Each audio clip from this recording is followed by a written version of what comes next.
Welcome to I Feel Fat Today. I'm your host, Kelly Taylor. Thank you so much for joining. We are going to get right into it. I have an article from the New York Times that I would like to read. It's a little lengthy, so I want to get right into it, and then we're going to get into this week's guests. So this week on the podcast, I have an article here from the New York Times, and it's from 2022. And I thought it was really interesting, and I'm going to try to cut it down if I can. But even though it's long, I think it's really good and very fitting for this podcast. So strap in. Okay. Kicking us off from the New York Times by Kate Seiber. You don't look anorexic. New research shows that our assumptions about eating disorders are often wrong and that many larger-bodied people are starving themselves. Sharon Maxwell spent most of her life trying to make herself small. Her family puts her on her first diet when she was 10. Early on Saturday mornings, she and her mother would drive through the empty suburban streets of Hammond, Indiana, to attend Weight Watchers meetings. Maxwell did her best at that age to track her meals and log her points, but the scale wasn't going down fast enough. So she decided to barely eat anything on Fridays and take laxatives that she found in the medicine cabinet. Food had long been a fraught subject in Maxwell's household. Her parents were also bigger-bodied and dieted frequently. They belonged to a fundamentalist Baptist megachurch where gluttony was seen as a sin. To eat at home was to navigate a labyrinth of rules and restrictions. Maxwell watched one time as her mother lost 74 pounds in 6 months by consuming a little more than carrot juice. Her skin temporarily turned orange. Sometimes her father, seized with new diet ideas, abruptly ransacked shelves in the kitchen, sweeping newly forbidden foods into the trash. Maxwell was constantly worried about eating too much, so she started to eat alone and in secret. She took to chewing morsels and spitting them out. She hid food behind books, in her pockets, under mattresses, and between clothes folded neatly in drawers. Though through Maxwell's teenage years and early 20s, eating became even more stressful. Her thoughts constantly orbited around food, what she was eating or not eating, the calories she was burning or not burning, the size of her body, and especially what people thought of it. Her appearance was often a topic of public interest, and when she went grocery shopping for her family, other customers commented on the items in her cart. Other shoppers offered unsolicited advice about diets. Strangers congratulated her when her cart was filled with vegetables. As she grew older, people at the gym clapped and cheered for her when she worked out. While eating in public, other diners offered feedback and still do to this day. Her choices, a few even asking if she wanted to join their gym. Sometimes people told her she was brave for wearing shorts, while others said she should cover up. She was always aware, whether she wanted to be or not, of how others viewed her body. Maxwell tried just about every diet she could find. Juice cleanses, Atkins, Slim Fast, South Beach, Mediterranean, Whole30, and Ezekiel, a regimen based on biblical references. She tried being a vegetarian and a vegan and paleo. She tried consuming less than 500 calories a day and taking HCG, a fertility hormone rumored to suppress appetite, but flagged by the FDA as risky and unproven for weight loss. During periods of religious fasting at her church, she would take the practice to an extreme, consuming nothing but water for days, and on one occasion, 2 weeks. I passed out a few times, but I did it, she said. Sometimes she exercised more than 3 hours a day in high-intensity interval training sessions and kickboxing classes. Eventually, she started vomiting up her food. Every day, Maxwell stepped on the scale and internalized the number as a reflection of her self-worth. Often, the number on the scale went down, but if she let up on her rigid food rules, even barely, the number shot back up like a coiled spring. I just cycled through that, she says, but it became harder and harder each time to get the weight off. During the many years of dieting and deprivation, Maxwell experienced mysterious health problems. For a decade, starting when she was 16, she almost never had her period. She was always cold. She often had dizzy spells and occasionally passed out in class. When she was in college, she fainted 3 times in one day and was taken to the emergency room. For an appointment with an endocrinologist one year, Maxwell took a purse full of small plastic bags. Each one contained a day's worth of hair clumps that accumulated in her brush or had fallen in the shower drain. Her head was pocked with bald spots. The doctor was pleased with her weight loss and, to her memory, didn't seem too concerned with her other symptoms. Anything that makes the scale go down, Maxwell says. It was given a pat on the back. Pause. And that is something major that I don't think people, or like, I don't think society realizes when they talk about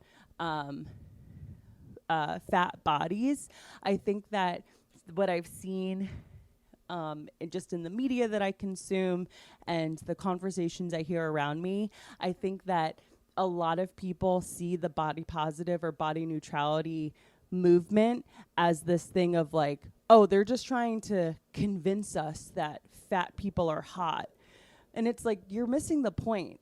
All fat people want is for like their health to be taken seriously and for them to not be demonized. Like in this article, she is talking about how she didn't have her period, you know, her hair was falling out, and yet the doctor was like, you are doing so well, you're dropping weight. Okay, resuming. 4 years ago, at the age of 25, Maxwell walked into her primary care doctor's office. She was there for an annual physical, and she was prepared to be told to lose weight, as she had almost always been instructed. But this time, the doctor, an osteopath, started asking some unusual questions. Maxwell's blood work showed abnormally low iron and electrolyte levels. The doctor asked Maxwell what she was eating and what she was doing in relationship to food. Was she starving herself? Was she vomiting on purpose? Maxwell was surprised by this line of questioning. These are things I had hidden my whole life from my family, my friends, doctors, she says. Side note, those are things that are easy to hide because guess what? No one asked. Okay, resuming. The osteopath told her she thought Maxwell had an eating disorder and suggested arranging treatment right away. Maxwell would later be diagnosed with atypical anorexia nervosa, an increasingly common yet little known eating disorder that shares all the same symptoms as anorexia nervosa, except for extreme thinness. Just as many people, and possibly more, suffer from atypical anorexia. There you have it. Anorexia without the extreme thinness. As if life can't get hard enough. No, I'm kidding. Obviously, the extreme thinness aspect of anorexia is debilitating. Okay. At the physical, Maxwell stared at her doctor in disbelief. She always thought that eating disorders were for skinny people. I told her, no, I have a self-control problem. For centuries, the eating disorder would become known as anorexia nervosa, mystified the medical community, which struggled to understand or even define an illness that caused people to deliberately deprive themselves of food. As cases rose over the course of the 19th and 20th century, anorexia was considered a purely psychological disorder akin to hysteria. Sir William Whitney Gull, an English physician who coined the term anorexia nervosa in the late 1800s, called it a preservation of the ego. In 1919, after an autopsy revealed an atrophied pituitary gland, anorexia was thought to be an endocrinological disease. The theory was later debunked in the mid-20th century. Psychoanalytic explanations arose, pointing to sexual and developmental dysfunction and later unhealthy family dynamics. More recently, the medical field has come to believe that anorexia can be the product of a constellation of psychological, social, genetic, neurological, and biological factors. Since anorexia nervosa became the first eating-related disorder listed in the Diagnostic and Statistical Manual of Mental Disorders in 1952, its criteria has shifted as well. Initially, anorexia had no weight criteria and was classified as a psychological disorder. In a 1972 paper, a team led by the prominent psychiatrist John Finger suggested using a weight loss of at least 25% as a standard for research purposes. And in 1918, the DSM introduced that figure in its definition, along with a criterion that patients weigh well below normal, quote unquote, for their age and height, although normal was not defined. Doctors who relied on that number soon found that patients who had lost at least 25% of their body weight were already severely sick. So in 1987, the diagnosis was revised to include those who weighed less than 85% than their normal body weight. Again, normal in quotations. What qualified as normal was left to physicians to decide. In the 2013 DSM, the criteria shifted again, categorizing those who suffer from anorexia as having a significantly low weight, a description that would also appear in the 2022 edition. In the 2013 edition, a new diagnosis appeared: atypical anorexia nervosa. After healthcare providers noticed more patients showing up for treatment with all the symptoms of anorexia nervosa except one, a significantly low weight. Those with atypical anorexia, doctors observed, suffered the same mental and physical symptoms as people with anorexia nervosa, even life-threatening heart issues and electrolyte imbalances. They restrict calories intensively, obsess over food, eating, and body image. And they view their weight as inextricably linked to their value. They often skip meals, eat in secret, adhere to intricate rules about what foods they allow themselves to consume, and create unusual habits like chewing and spitting out food. Others exercise to the point of exhaustion, abuse laxatives, or purge their meals. But unlike those diagnosed with anorexia, people with atypical anorexia can lose significant amounts of weight but still have a medium or large body size. Others, because of their body's metabolism, hardly lose any weight at all. To the outside world, they appear, quote unquote, overweight. Starting in the mid-2000s, the number of people seeking treatment for the disorder rose sharply. Whether more people are developing atypical anorexia or seeking treatment, or more doctors are recognizing it, is unknown. But this group now comprises up to half of all patients hospitalized in eating disorder programs. Across the board, the pandemic exacerbated eating disorders, including typical and atypical anorexia, through increased isolation, heightened anxiety, and disrupted routines. Hospital and outpatient clinics in the United States and abroad reported the number of consultations and admissions doubling during the COVID lockdowns, and many providers are still overbooked. Almost all of my colleagues were at capacity, says Shara Rosenbooth, an eating disorder therapist who specializes in size and gender diverse clients. They are seeing clients who practice more extreme food restrictions and experience more intense distress around body image and eating habits. The demand has increased, the level of severity has increased, Rosenbooth says. We've never seen waiting lists like this for treatment centers. The idea of a waiting list for a treatment center just gives me the heebie-jeebies. Despite its prevalence, atypical anorexia is still considered widely underdiagnosed and under-researched, and many primary care doctors have never heard of it. Some people being at a standard body weight or overweight can be perplexing to the untrained eye, says Carly McGone, senior member of admissions and outreach for the UC San Diego Health Eating Disorder Center. It's still a surprise for non-specialized clinicians.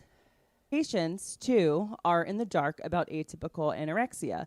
Most people in higher weight bodies are shocked to hear they have anorexia, says Rachel Milner, a psychologist based in Pennsylvania, who specializes in eating disorders among people with larger bodies. Nobody ever told them that you can be in a higher weight body and have anorexia, and they're convinced that their problem is their weight. In 2020, Erin Harrop, an assistant professor of social work at the University of Denver, completed a survey of 39 people with atypical anorexia, most of whom were obese, and found the participants endured the disorder for an average of 11.6 years before seeking help. They lost an average of 64 pounds, and a quarter of the group had yet to receive treatment. By comparison, the treatment delays for anorexia are on average 2.5 years for bulimia, 4.4 years, and for binge eating disorder, 5.6 years, according to a 2021 review. To make it easier for people with atypical anorexia to be screened, treated, and insured, there is a growing movement in the field to collapse the categories of anorexia and atypical anorexia into one, to no longer see them as separate illnesses, to decouple anorexia from its virtually synonymous association with thinness. For years, we have thought about anorexia nervosa in one way, says Caroline Costin, an eating disorder therapist who founded an eating disorder treatment center and is co-author of 8 Keys to Recovery from an Eating Disorder. But the way people think about it and how they want to define it is changing. It would be a paradigm shift within the field. However, many are fiercely resistant to letting go of the metric of weight. It would require altering the organizing principle by which the public and greater medical field conceive of the condition. It would also require recognizing that anyone and anybody can starve themselves into poor health, and you never know by looking at them. Pause. I understand what they're saying of if we take away the parameter of weight, that metric of weight, that it would alter things. But isn't it seemingly causing people to go undiagnosed with anorexia? So I don't understand the idea of people being fiercely resistant to letting go of the metric of weight. It took Maxwell a long time to process that she had an eating disorder. She had been so steeped in the gospel of dieting that it was hard to accept that restricting her food was not unequivocally healthy. But as her doctor instructed, she began making visits to the hospital for intravenous fluids and started taking iron supplements. At night, she began attending outpatient sessions at the Liberation Center and a now shuttered facility in Phoenix, where she ate dinner with other clients and attended group therapy. The staff at Liberation told her she needed more intensive treatment and recommended attending a residential program. In the summer of 2018, Maxwell agreed to go to the center in Montgomery, California, that was covered by her insurance. A day after she arrived, however, the insurance rescinded approval. Because of her weight, the company didn't believe she was sick enough to meet the criteria for residential care for eating disorders. So she was advised to go to a residential program for her weight or for her eating disorder, and her insurance said, go fuck yourself because you're too fat and we don't think you deserve it because that's sick. Her insurance eventually authorized her to go to another facility, the Center for Discovery Rancho Palos Verdes, which sits on the Southern California coast. Maxwell's 3-month stay would consist of group meals, outings at restaurants, to practice dining in public settings, yoga, and therapy. I went with the expectation that as soon as I walked in the door, They would be the people who would help me finally become thin once and for all, she said.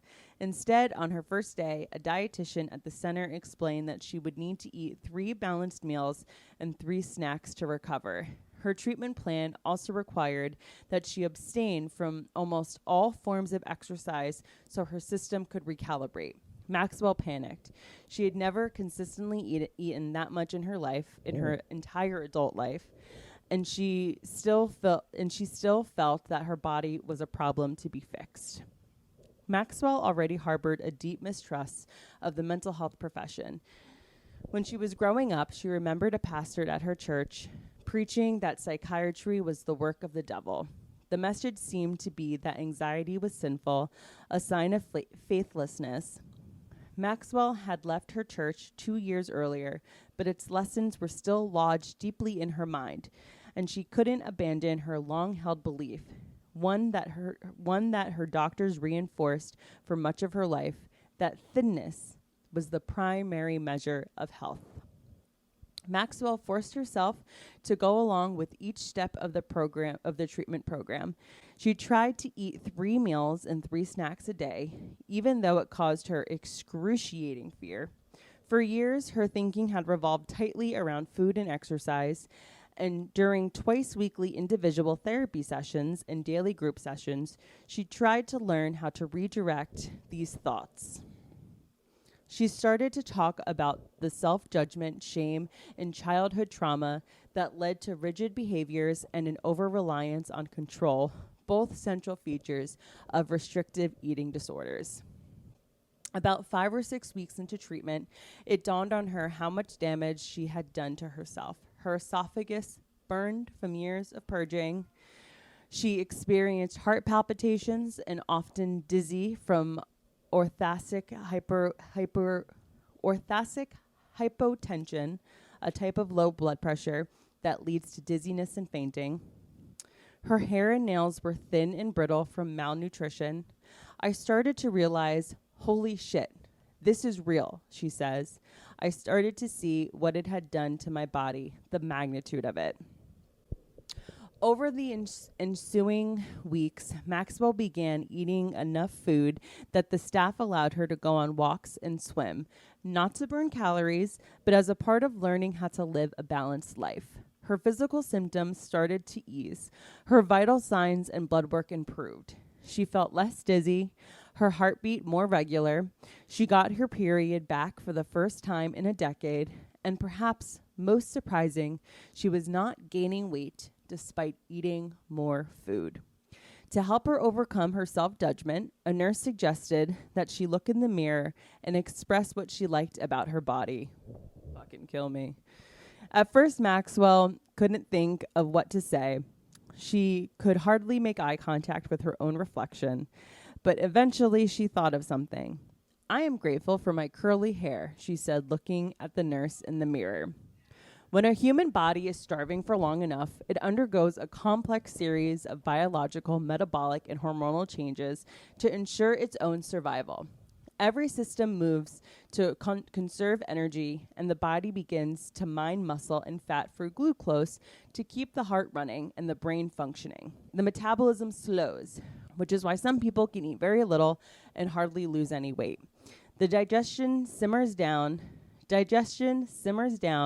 sometimes causing gastrointestinal trouble, and body temperature plummets while blood flow decreases. Many people who chronically undereat shiver with cold, their hands and feet feeling especially icy. If malnutrition worsens, their hair becomes fragile and falls out, and muscle mass dwindles, including within the heart. People with severe anorexia of any kind have orthothoracic hypertension, heart rates lower than 60 beats per minute, and electrolyte imbalances that may cause arrhythmias or even lead to cardiac arrest. Eventually, a malnourished body can shut down the production of sex hormones. From what little research on atypical anorexia exists, the medical complications appear to be the same as anorexia and occur in similar rates across body sizes, with the exception of bone density loss and low blood sugar, which are worse in those who are emaciated. Recent research has found that body size is a less relevant indicator of severity of both eating disorders than other factors, including the percentage of body mass lost, the speed of that loss, and the duration of the malnourished state. Among scientists, there is a consensus that atypical anorexia and anorexia share the same medical and nutritional issues, but one of the big remaining questions is whether the psychopathology is the same. Some clinicians believe it is, but minimal research exists to confirm this. In the slim populations that have been studied, psychologists have observed a grim momentum to the illness. Sufferers lose just a few pounds, and then all of a sudden, they compulsively want to lose more, as if a mental switch flips. Genetic predispositions may explain why some people lose weight and their minds tip into disordered eating while others do not.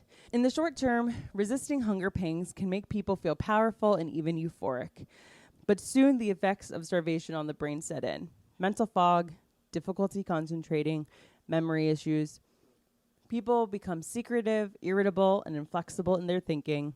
The gray matter of their brain shrinks, and it appears that the neural pathways related to rewards can be reversed. It's not clear if that's a pre-existing trait or if an effect of the illness. Food that typically results in a dopamine hit now inspires dread.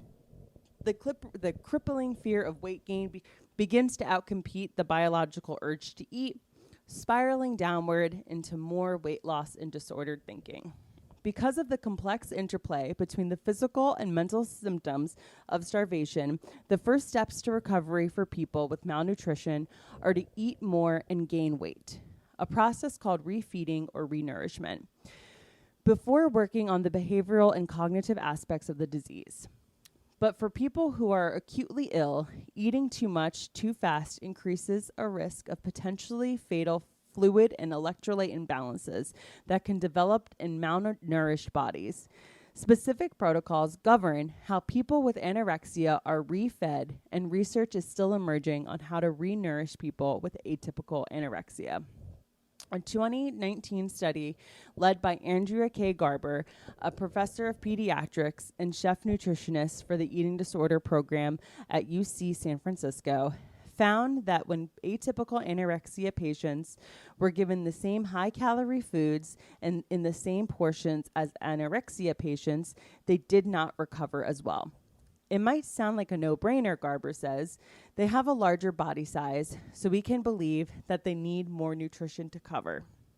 But clinicians, many of whom have been trained to focus on weight as a predominant health measure, have to navigate how to best advise patients who face both the perils of potentially fatal restrictive eating disorder and the health risks associated with the larger body sizes.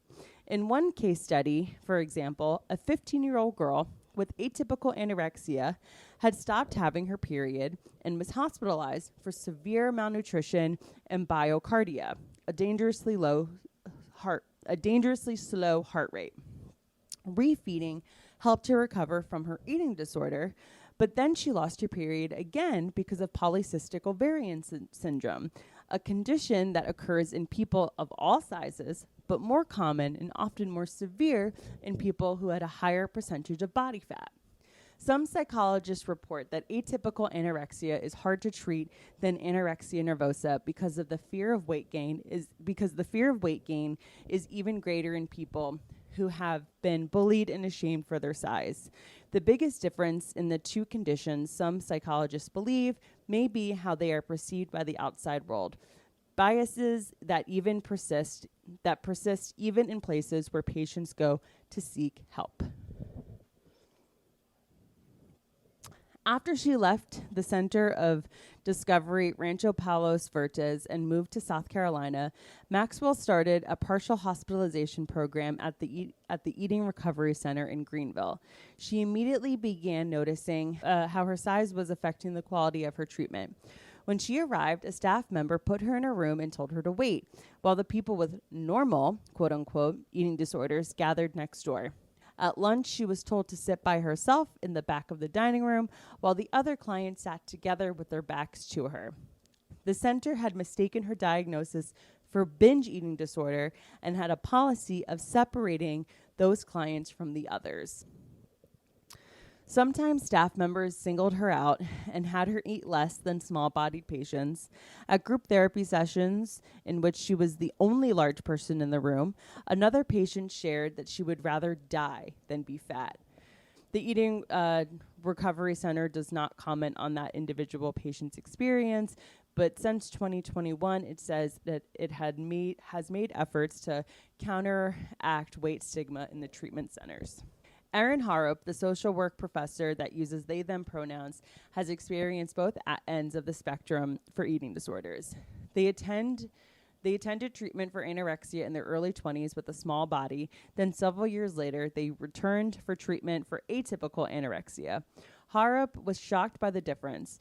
Even though they had been diagnosed with atypical anorexia and had lost nearly 20% of their body weight and were experiencing orthothoracic blood pressure, the therapist at the treatment center did not believe her diagnosis and even encouraged them to compare themselves to sicker residents. In their 2020 survey of people with atypical anorexia, Harrop discovered that every participant had also been overlooked, misdiagnosed, or excluded.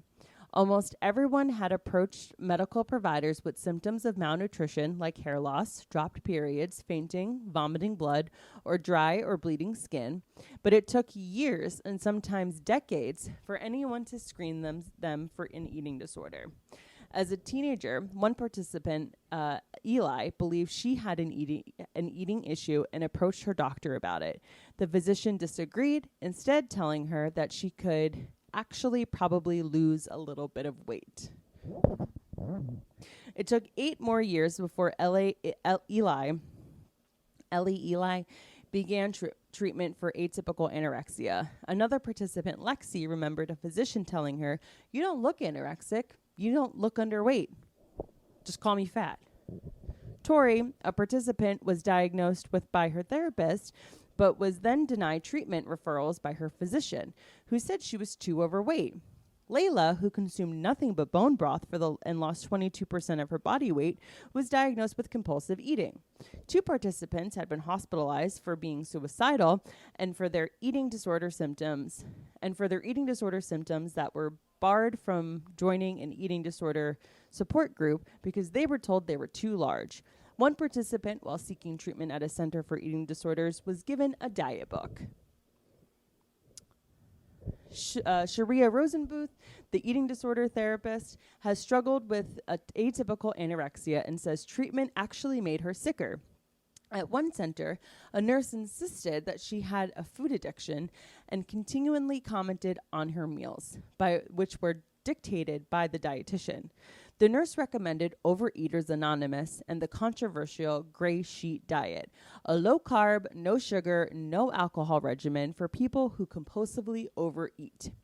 Even though Rosenbluth had lost significant weight. At various points, she experienced orthostatic blood pressure and abnormally low phosphorus, which can cause bone pain, irregular breathing, numbness, or heart failure. Blood work showed that her pancreas wasn't functioning properly. Still, she was given less food than smaller-bodied people.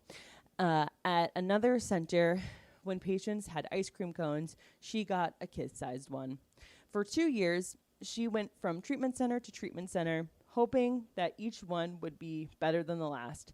Finally, she gave up altogether and stayed with a friend, a psychologist in the field, who oversaw her meals and helped her become more stable. For the first time, she says, I was getting care without stigma attached. In recognition of the inconsistent care that people with atypical anorexia sometimes receive, a small vanguard of professionals in the field are experimenting with ways to improve treatment for people with larger bodies. Ellen Harrop runs weight stigma training sessions for treatment centers, hospitals, and social work graduate students. Lisa Brownstone, an assistant professor at the University of Denver, is piloting psychotherapy groups for eating disordered patients who have been traumatized by weight stigma. Centers like Opal, Food and Body Wisdom in Seattle have hired body diverse staff members, created physical spaces that accommodate a range of bodies, and trained therapists on size inclusivity. But there's only so much they can do before butting up against systemic challenges. And the biggest one is discriminatory insurance coverage. The most important one, I would say, hire. It's like that paragraph kind of annoys me because it's like, sure, hire a range of different body sizes so everyone at the treatment center that may vary in size can feel comfortable. But getting the coverage of this care is what is most important. I totally think that, there should be seminars on weight stigma for professionals. I totally get that. But not having access to this care because of cruel insurance companies is top of the list. And it kind of feels like it was kind of thrown in at the end. Some atypical anorexia patients are authorized for treatment for only 2 or 3 weeks before they are cut off, an almost impossibly short period of time to recover. Certain insurance companies outright deny coverage for people with larger bodies. Lexi Giblin, Opal's executive director, has seen some patients with atypical anorexia not receive authorization for treatment, even though they have the same symptoms as someone with a smaller body. The invalidization of the insurance company can certainly contribute to the symptoms themselves, Giblin says. They can become part of the eating disorder. We've had folks who are denied authorization, then come back later, and their eating disorder has escalated since the last time we saw them. That's pretty common. Okay, I'm just going to throw this out there to medical professionals and the people in this field. Lie to the insurance company about the weight of the patient. Lie. Lie, lie, lie, lie, lie. Instead of saying this person is 250 pounds, say they're, 99. Just put 99 on the line. Just have that be the weight across the board so that insurance companies, if they don't want to approve insurance coverage, if they don't want to approve treatment for fat people, then just have it all be, okay, everyone weighs 99 pounds. That's what does insurance company know? So annoying. The issue stems not only from a lack of knowledge about a relatively new diagnosis, it also is a product of how the diagnosis is named and coded. Because it's labeled atypical and filed under the murky other specific feeding or eating disorder category, it's often seen as less dangerous. It's an absurd diagnosis, says Jennifer A.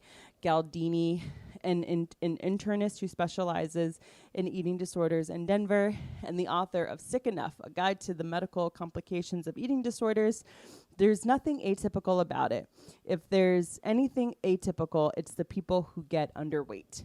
And that's another thing with not having atypical anorexia and anorexia nervosa not combined. It's causing people who live in bigger bodies to not get the treatment that they need. Okay, getting back into this. To make it easier for people to secure care, some therapists, social workers, and researchers have been advocating combining atypical anorexia and anorexia by removing the requirement to have a significantly low weight from the standard anorexia diagnosis. But the idea of merging the categories has ignited strong feelings within the field. With fierce support by people with larger bodies who have suffered from weight discrimination and incredulous opposition, largely behind closed doors, among some researchers who have devoted their careers to the illness as it is currently described. Opponents argue that such a change would be premature. Much remains unknown about atypical anorexia, including its brain biology, genetics, and pathology, all of which could help inform treatment and the treatment of drugs. To date, there is no pharmacological treatments for anorexia. Distinguishing between the two, they say, is crucial to studying them effectively. It is not helpful to us if we put atypical anorexia nervosa folks in the same bucket as typical anorexia nervosa, says Guido Frank, a psychiatry professor at UC San Diego, who specializes in the brain biology of eating disorders. I'm not saying they're any less ill. That's the last thing I want to say. To define and devise the right treatments for each of the subgroups, we're best advised that we also study them in a way separately or a long trajectory.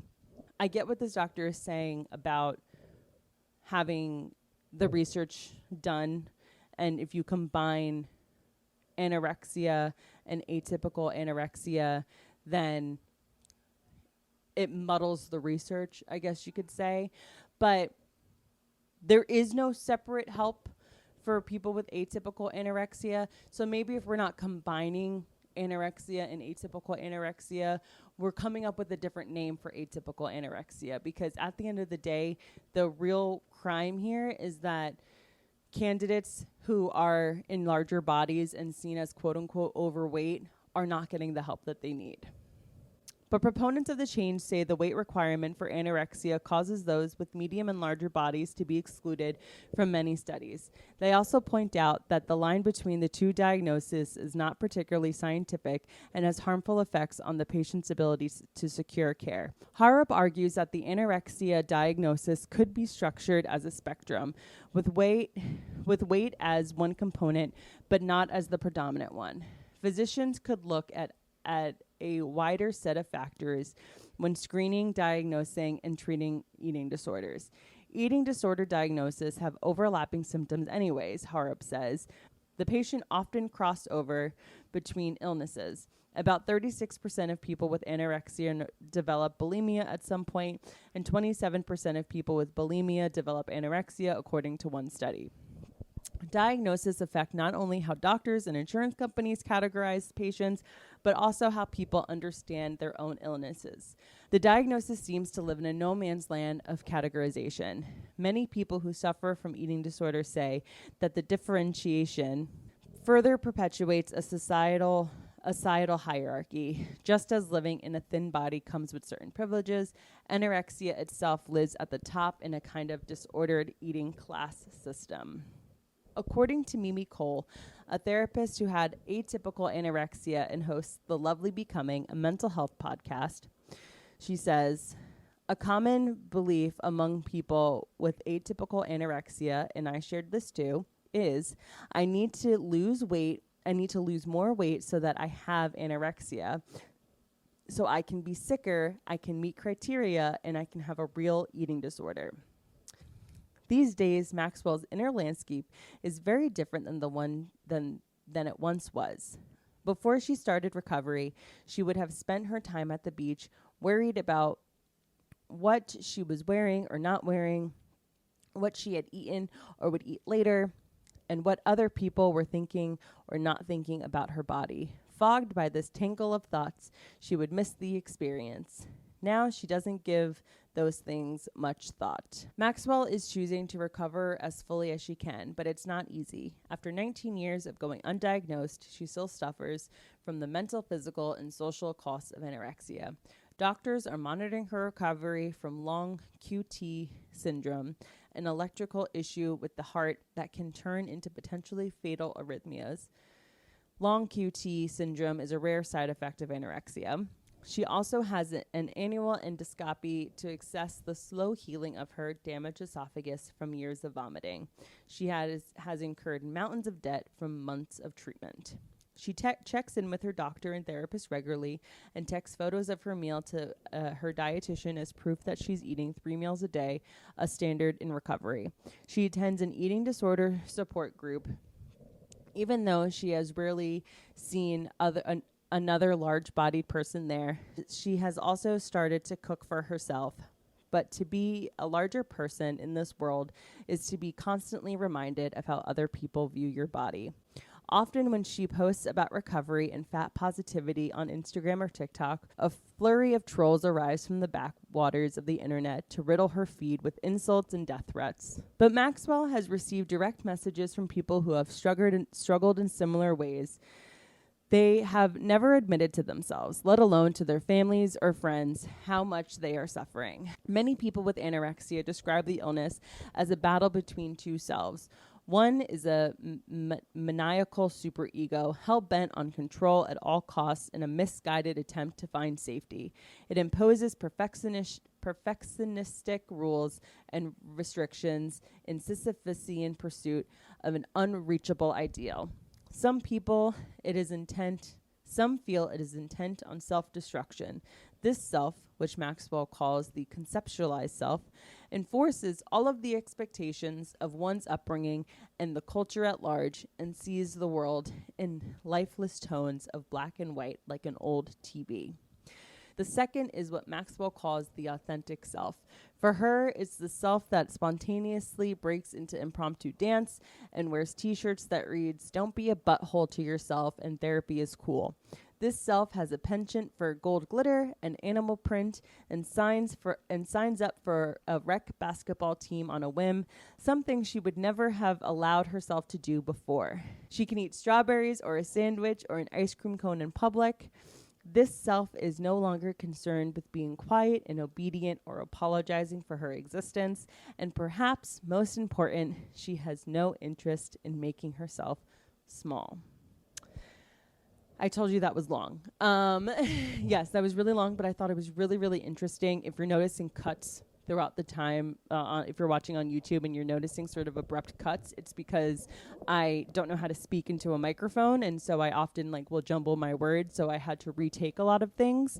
Or I've just cut out portions of the article that were good, but I'm going to include the article in the description of the show, so you can take a look at it yourself. Again, it's from the New York Times, and I recommend reading the whole thing yourself, but I thought that was a really, really great article, very interesting, and I don't think people realize how everyone sort of has this bias of thinking that only people that are extraordinarily thin have anorexia. It may just be easier to see in thin people, but it's not exclusive to them.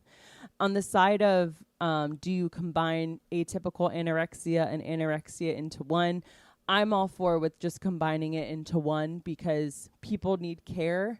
You're doing this science and this research to help people so that they can get better and properly diagnosed, and to have everything be held on the caveat of, oh, well, you have to be in a thin body to be a typical anorexic person, just isn't ethical, in my opinion. But what do I know? I have a lot more researching and reading to do on this, and I feel very grateful to have this podcast to do that. And so having said that, I hope you're still here, and we're going to get into our interview with our guest this week. She is a dear friend of mine, very funny, and I feel very blessed to know her. Please give a warm welcome to the very funny Claire Alexander.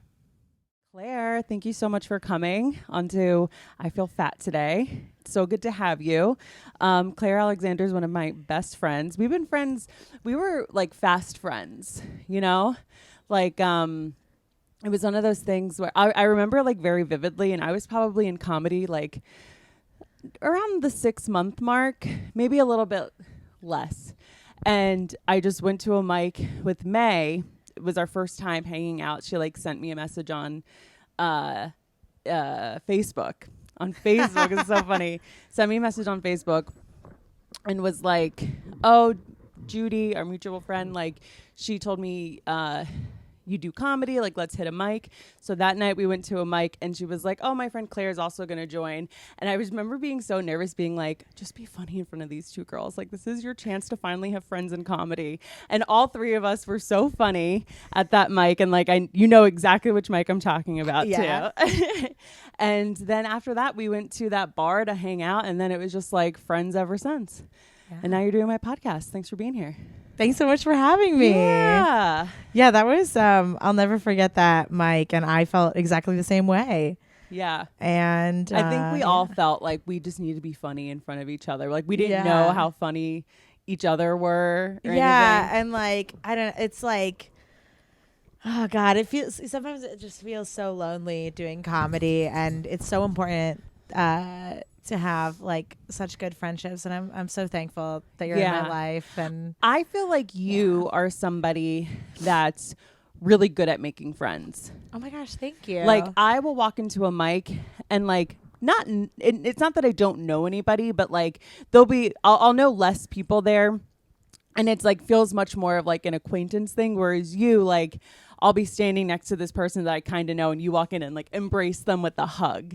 Have you always been that way? I think so. Yeah. I mean, that's what made me an orientation leader. Oh, right. Okay. Yeah, and that's like, I don't know, and like I'm a server. Like I think I really have a passion for like talking to people and like just like, I don't know, chatting and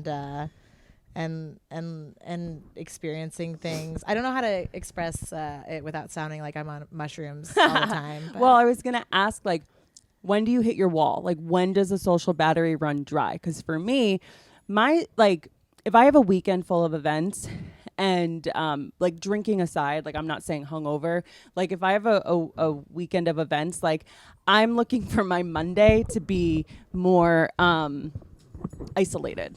Mm-hmm. So how do you function?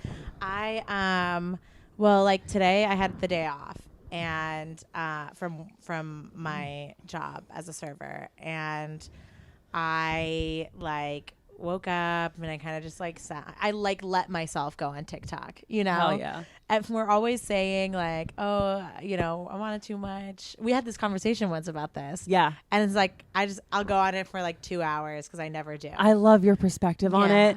Like I'll be saying like, oh, I lay in bed and I just scroll before I go to sleep, and you're like, yeah, okay. Yeah. That's okay. And I'm like, so it is okay. It is okay. And like I do a lot of like, I don't know. I really try to listen to my body. I used to not.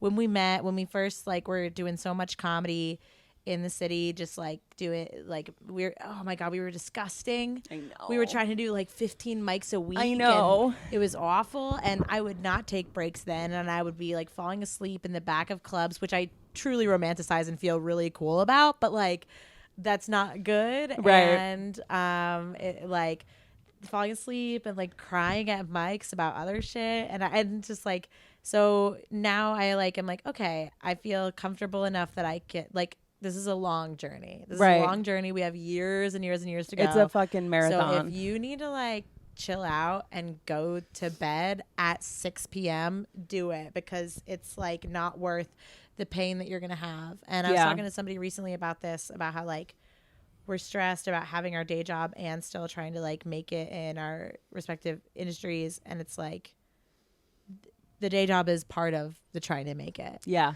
Like every day you go to work is part of making it in comedy. Something in a way, has to finance this fucking grind, for lack of a better word. It's like okay to do that. It's okay to just have a day where you just go to work, and it's hard to like measure. Like I think my hardest challenge is like measuring like the difference between like, oh, okay, am I breaking too much?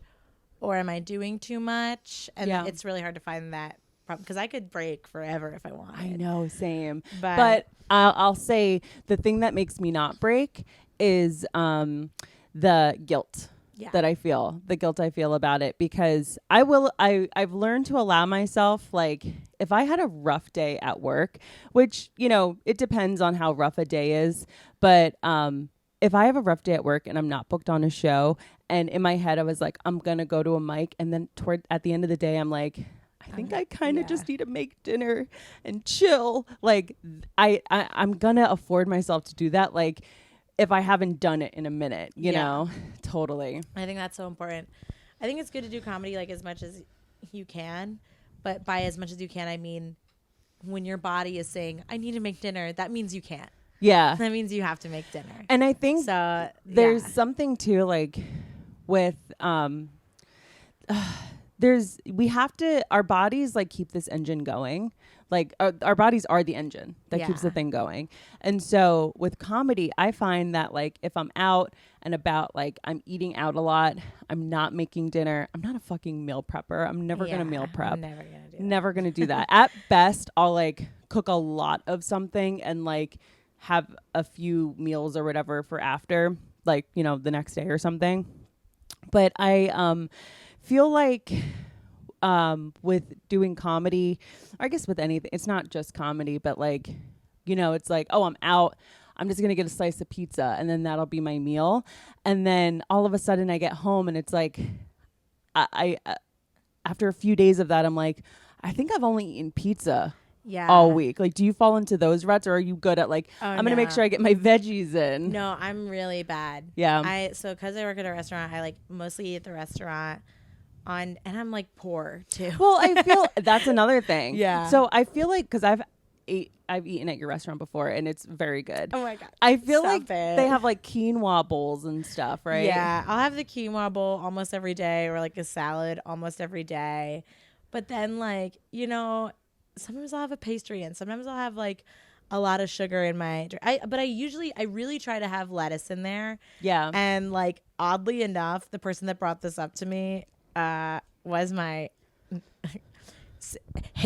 like the worst guy ever, my stupid ex-boyfriend. But like one time he was a lot older than me, and then one time he was making a smoothie and he was like, you got to do this because you don't want to die, like you have to eat lettuce and stuff and like eat. And I was like, and so that's one thing I was like, okay, he was right about like okay this is what I'll say about that, and this is what I'm hoping to explore with this podcast amongst other things. I feel like the way that dieting is advertised, it's all or nothing.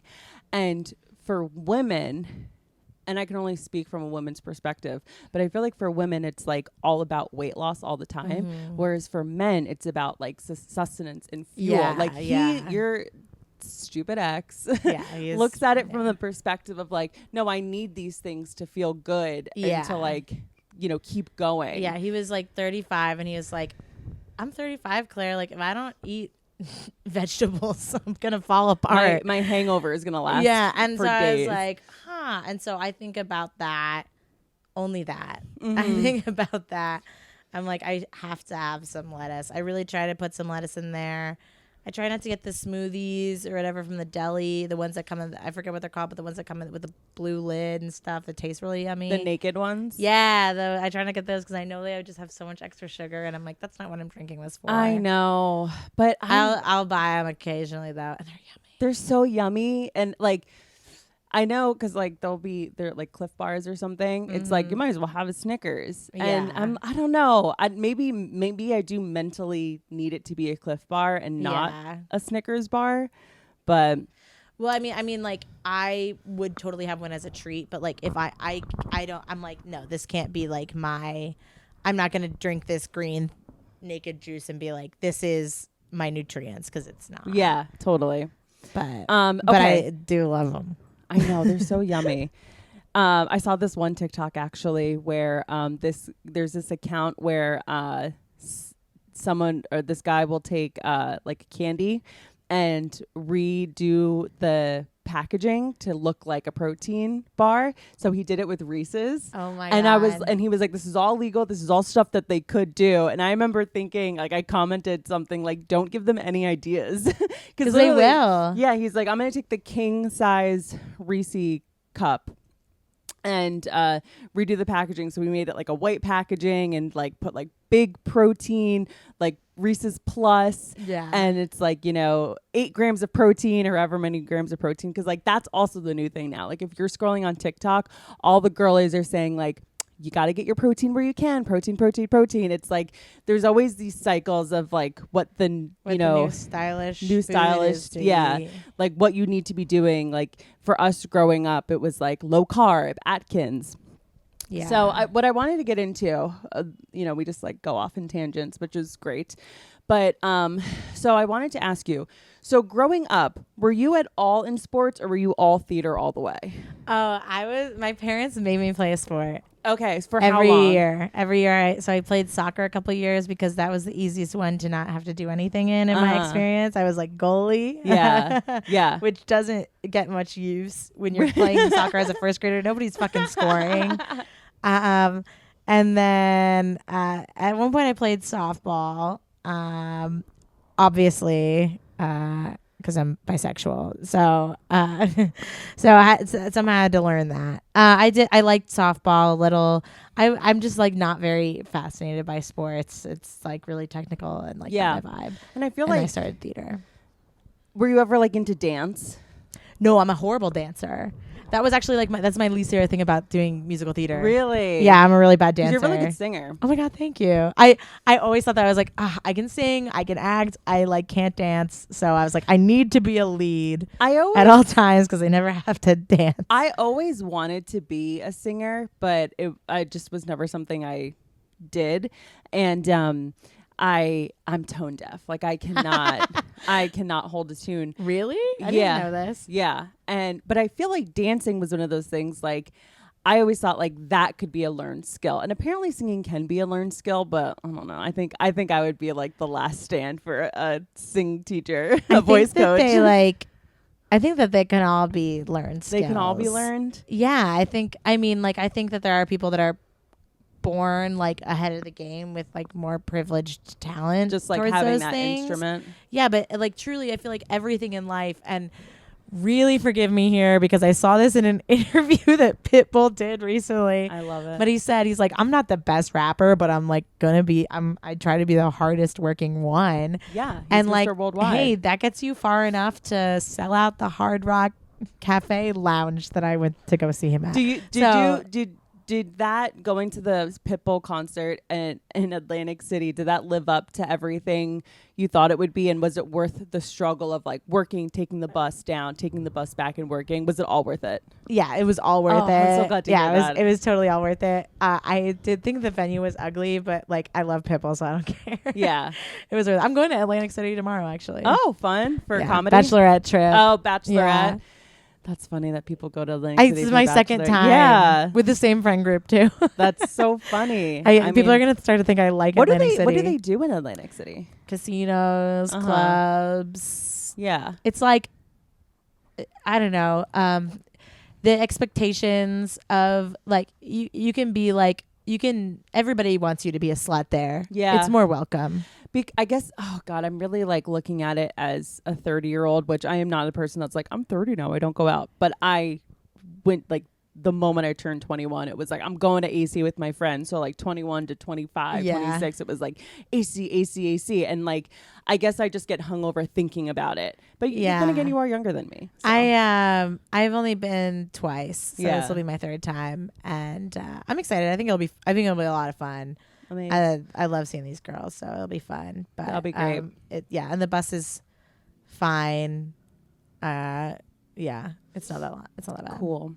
Okay, so you were doing theater all throughout high school. Yeah. Did you do theater in college? Yeah, I did theater in college. Actually, I went to a musical theater high school too. My senior, or like a theater high school. I did straight theater my senior year of high school. So was the high school that you went to your senior the same as freshman through junior? No, so I went to like regular high school all 4 years, but my senior year I went to a magnet school on top of that. Oh. Yeah, and that's actually where I started doing stand up. Oh, okay. Yeah. That's right, cuz like I feel like we've all been doing stand up like around 5 years, but you have been doing it longer just based on that. Based on that, then I went to college and I didn't really do it until my senior year of college. So like I've been doing it for like kind of 5 or 6 years now, but like I did start almost 10 years ago, but like I didn't really do it for, it's like, and then you move to New York and you're like, well, I was never really doing it. Yeah.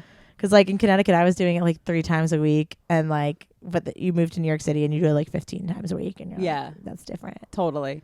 So getting into college, my favorite thing about us is that our first day that we met, we were talking about just like our lives and like schools, high schools, college, and one of us brought up that we were in a sorority, and we were like, oh my God, which one? It's like D5E. It's like, no way. So we both realized or found out that we were in the same sorority, but at different schools and different, times of our lives. And so that was great. That was fun being in a sorority. Yeah.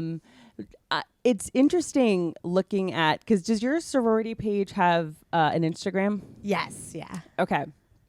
So I see the girls that are, and again, I'm 30, but I see the girls that are, 18 getting into the sorority now. And I'm like, I don't think I would have gotten a bid back then if this is the caliber of women that they were letting into, having joined the sorority. Do you feel that? I actually feel the opposite. Really? Yeah, because like they totally changed everything at my school after I left. Yeah. So now it's like everybody. So so this is what I want to ask you. I wanted to get into the sorority that I was in college because it was the hot girl sorority. Me too. And I was like, if I get into that sorority, I'm a hot girl. And so did it, went out, got in, and it's like, it's all I wanted. And then I got in, and then immediately was like, oh man, I think I'm one of the biggest girls in this chapter. And I wasn't fat. I just, it was like cognitively, I was bigger than the other girls. So and your chapter was everyone skinny, or were there some fat girls in the sorority? We had a nice mix, actually. Oh, okay. But literally by the time I joined, before I joined, I don't think it was like that, but like, and actually even before that, it was always like a really athletic, like the way my sorority went was, it was like changing throughout the years, honestly. Okay. I feel like it changed pretty quickly, but like when I got in, I felt like fine and appreciated and everything. And then like a year or so in, I was like, oh, I'm never going to be like one of the hot girls in my sorority. I was like, I'm not skinny. I'm not cool enough. Like I felt like there was something weird. Did you feel disconnected from the group? Not from the whole group. It was big enough. I think my sorority was a little bit bigger than yours. It was like big enough that like I had a really good core group of friends in there that I'm still really close with. That we see all the time and stuff. I know the people that I've met from your sorority, I love. Yeah, and I really loved like a lot of people in it. I think just like hanging out all together with so many people after a while, it gets like tough. And I don't know, I just didn't feel like that cool. But I wasn't really self-conscious about I think I was self-conscious about my body. And that's definitely clear in like the way I would drink. I would get really drunk, and that was the way I would be nervous and feeling like I was like, kind of writhing in my clothes, and it's like, all right, time to down this beer. Yeah, I would like look at like pictures of myself and be like, oh my God, I look terrible. And I like, but I was still like, that wasn't like the worst part of my like body appearance journey. I think, I don't think I've ever felt like good in my body. There were like times when I was in high school that I did, and I was like, I don't know why, because I look back and I'm like, I don't like why I liked the way I looked then, like because I was skinny, and I don't like that. Okay, so you're saying that you like when you're in high school you were thin and you liked that about yourself. Yeah, and I don't like that. Yeah, was something I liked, but that is completely normal. I was looking through my phone for pictures, and like how on an iPhone you can actually search by a map. And so you can go to which is like the best way to search for photos. But because I was doing that, I was like zooming into like a certain area of like New Jersey because I was looking for very specific photos. And so there was photos from like 2016, and all these photos were popping up where for a split second I was like, who is that bitch? And I clicked on it, I'm like, wow, that was me. And like, granted, that was 2016. That was like years ago now. And like the older we get, our bodies change.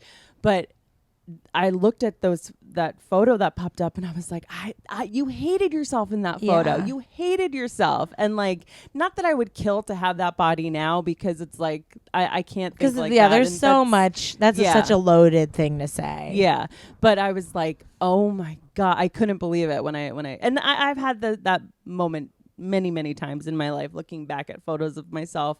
Yeah. And it just really is just all perception of how we feel about ourselves. It's crazy. Yeah. So I want to ask, was when or if, because this might not be a universal thing, was the concept of dieting introduced to you? Oh my God. High school.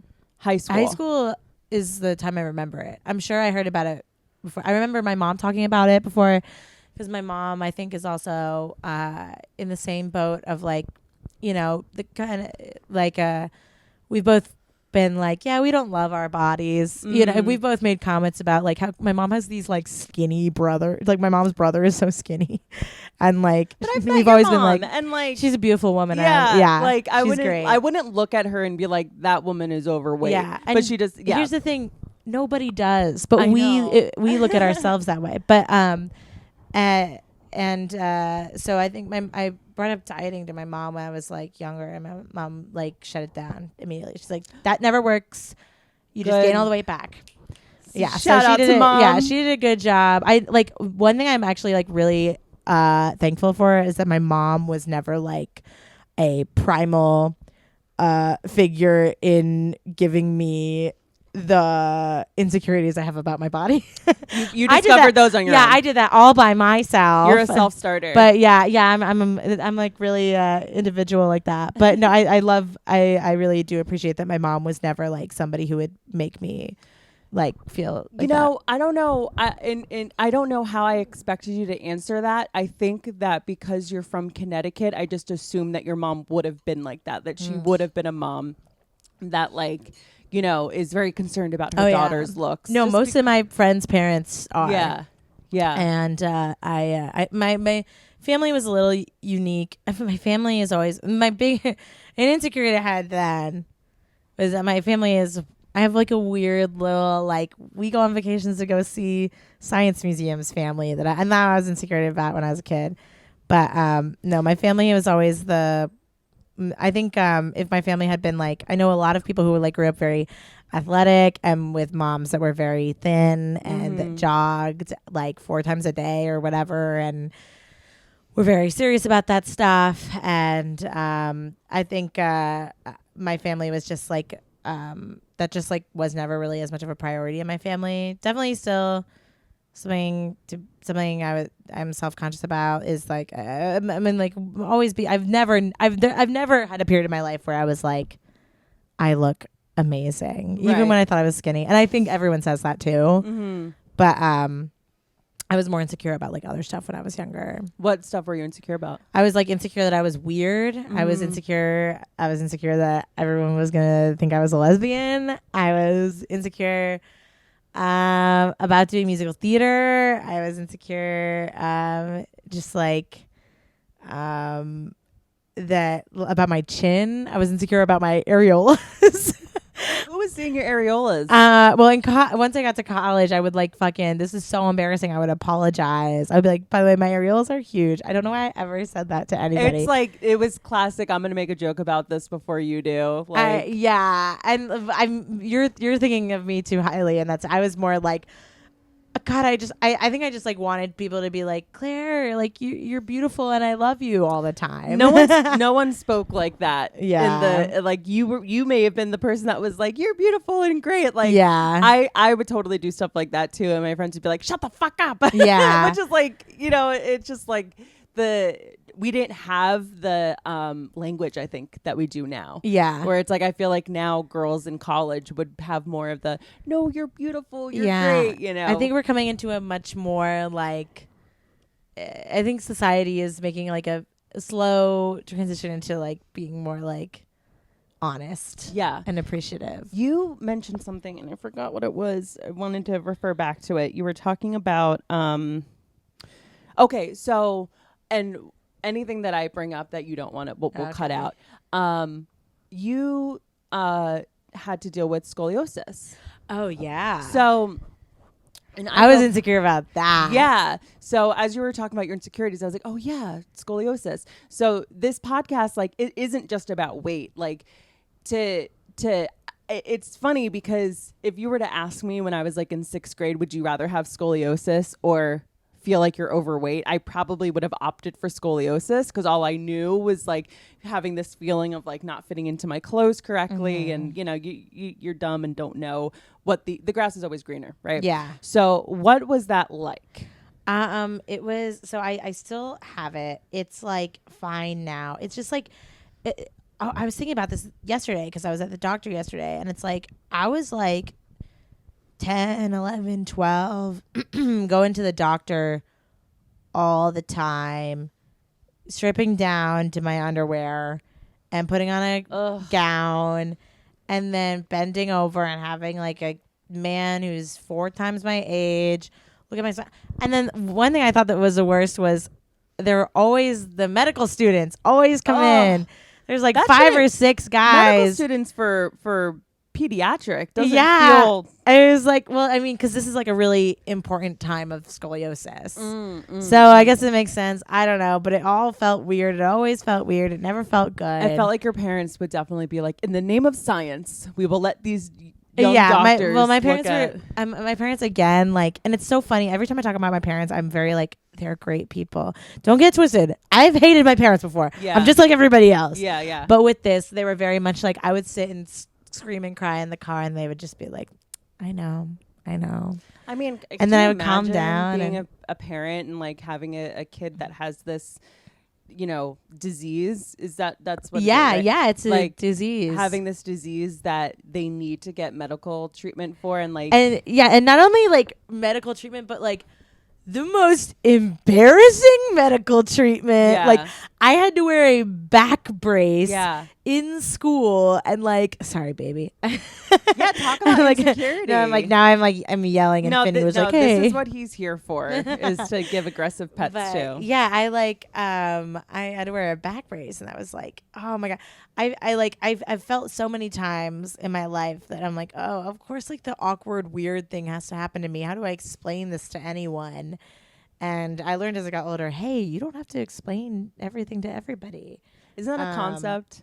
Yeah. Such a concept. Which sometimes I give up and I don't. Like yesterday I had this whole like, oh my God, I thought my IUD was falling out, and I had work and I just fucking told everybody I work with, because they were like, are you okay? And I was like, yeah, I'm going to be fine. I think my IUD is falling out. Like, it's like, okay, like, don't worry. I'm just going to like, when somebody else comes in, I'm going to go to the doctor. Oh my gosh. How's everything on the Everything's IUD fine. front? We're okay. fine. Apparently I just have BV.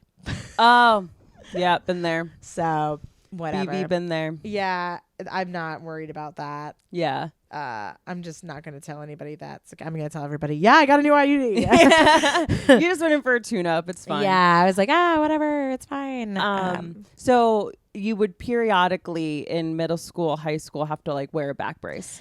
Not really periodically.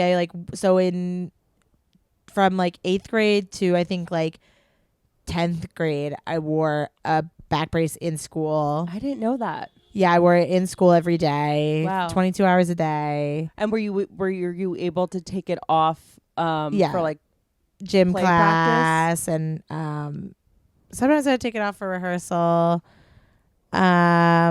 I just like, it was I don't know. Because I also was like a little scared, because they were like, if you don't wear this correctly, like you will have to get surgery. And the surgery is really intrusive and dangerous. And my brother had the surgery. I watched it be really intrusive and dangerous. You stay in the hospital for a week. Spine. So can you explain for those who are watching, listening, that don't know what scoliosis is? Oh, okay. So scoliosis is like it's a hereditary illness. So it's so funny because like my parents like both have a little bit of scoliosis, like, so then I have some, and it's like where your spine just doesn't grow straight, and it grows kind of crooked, and there's really not that much. Most people have it too. Like there's really not that much of an issue with it. unless it gets too extreme with like one of the curves, and then your ribs crush your lung. Okay. I can like anatomically that makes sense what you're saying. So it's basically like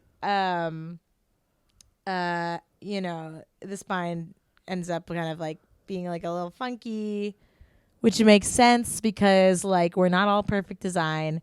And so, and the time when the spine grows the most is during puberty, which is for me like they kind of discovered this pretty seriously when I was in 7th grade, and then they gave me the back brace when I was in 8th grade, and then I wore it 8th grade, 9th grade, I think halfway through 10th grade, all day, so that like just to, because that's as advanced as they've gotten in science as far as they're like, we don't know how to do anything besides like just if you physically contain it. Yeah, like wearing a retainer. Like wearing a retainer, like wearing literal braces on your teeth, like just to physically try to keep your body. It feels so medieval. It is medieval. It looked like a corset, but like derogatory. Like, yeah, like not a good one. Because it like went up on one side. Yeah. And then it was funny because like my one boob would be pushed up when I got boobs. Yeah. Yeah, like when I first got it, no boobs, so it didn't matter. And then eventually I was like, hey, one of these things looks huge. So my mom bought me chicken cutlets to put on the other side so that they would even out. That's so nice of your mom to do. My parents were like, really good about that. I think even at the time, I remember like my one friend, like her grandparents died, and my one friend, her parents were getting divorced, and my thing was that I had to wear a back brace, and I was like, I'm glad I have the back brace. Yeah, I'm like, I have the parents for the back. Like the parents are supportive. Like I'm like, I can handle this. Yeah. And your brother was I wouldn't want to put this on. Yeah, my brother didn't know he had it either until like his 9th grade or 10th grade, and then like, and he was supposed to have the surgery in the summer after his like 10th grade, but then they were like, we actually can't wait that long, we have to do it right now. Wow. Otherwise his lung is so it collapse. Is like one of those things where it's like it like varies in degrees of severity. Yeah, there's actually degrees of it. So like they measure it with they actually like measure it like in math. Oh. And like my curve is like I don't remember what my curves are. I have like they would measure them. I was horrible in geometry. It's so fun. I don't remember. But like they would measure your curves, and they have like this thing called a scoliometer, and they put it on your back and stuff too. So, and I haven't gone to a doctor like that in so long. I probably should go again. Every time I go now, they're like, do you want the surgery? We'll give you the surgery. You could have it if you want. I don't like that. I hate that.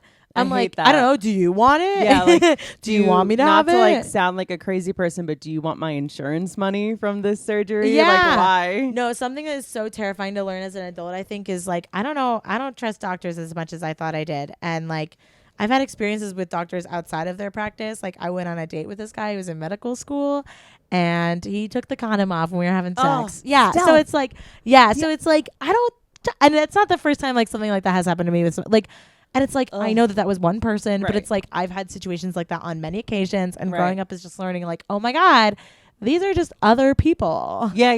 There's nothing special about when them. I go to the doctor and the doctor is like, you can have surgery, I'm like, that's another thing that it's like, I was just like, you're just like kind of indoctrinated and programmed to be like, doctors are safe. Like you're going to go there and it's going to be safe. And then like we've come, like, you know, you see Larry Nassar from the USA Gymnastics, you know, team, my God. like, yeah. Like being like, that's a safe doctor. No, he's a monster. USA Gymnastics coach was a deefer.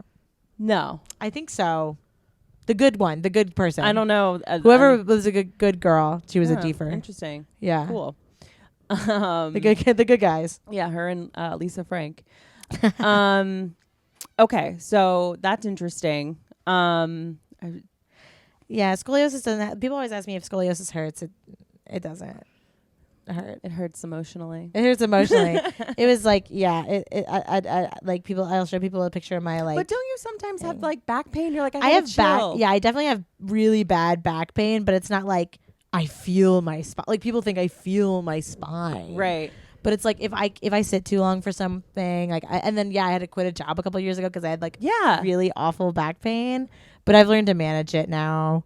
I have like little braces. I have like a normal brace I'll wear that you can like get at CVS. Okay. that I wear sometimes if my back hurts. I have one for my knee too. It's so funny because like you're so not a complainer, and I know so many people. Are that, you like serious? I'm the biggest complainer. No, dude, I know people that would have something like that, and it would be like they'd be scoliosis girl. Oh yeah, no, I think that might have been me in middle school. I mean, probably. Yeah, you know, like of course it would be. Like, I have to rmind myself that I went through that sometimes. I'm like, oh my god, that was like a thing. Yeah, damn.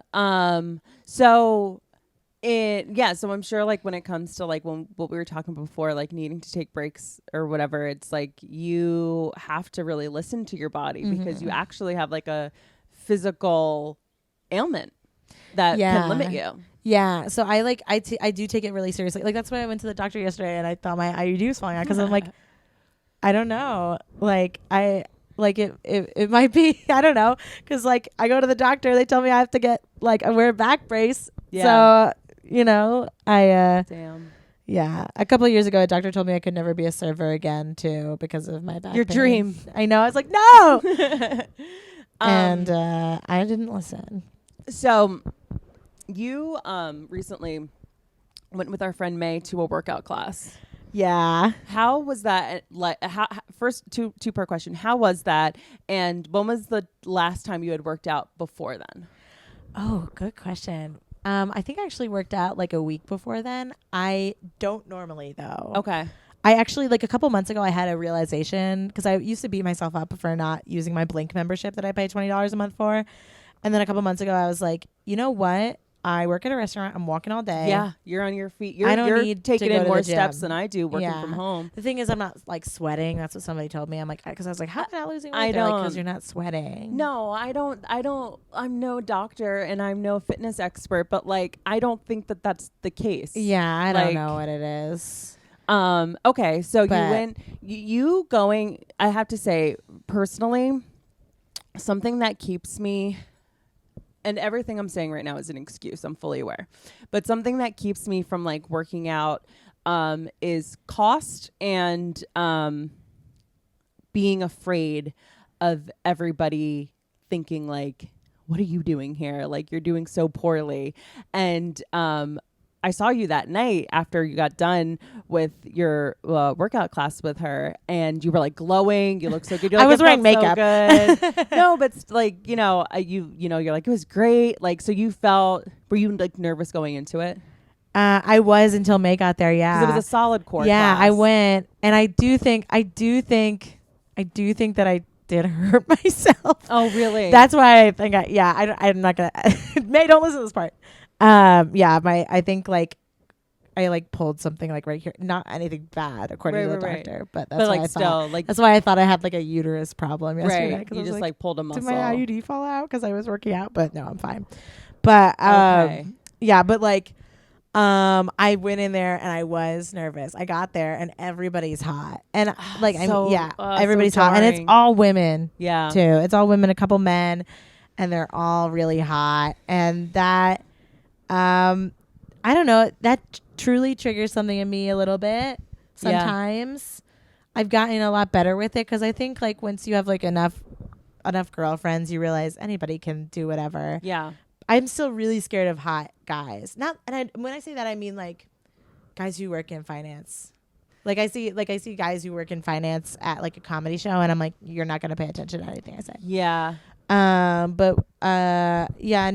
got there and I was like kind of intimidated because there were like a lot of hot girls, and I was just like honest, and I was like, well, I'm a normal human being doing a workout class, like this is fine. And I talked to some other teacher before, and I was like, I'm nervous, like because I've never done this before, and she was like, oh, I just did it, you'll be fine. And I was like, okay, but I like don't do this. Like I've never done this before and I don't work out. And she's like, okay, well, like, yeah, you can take it at your own pace.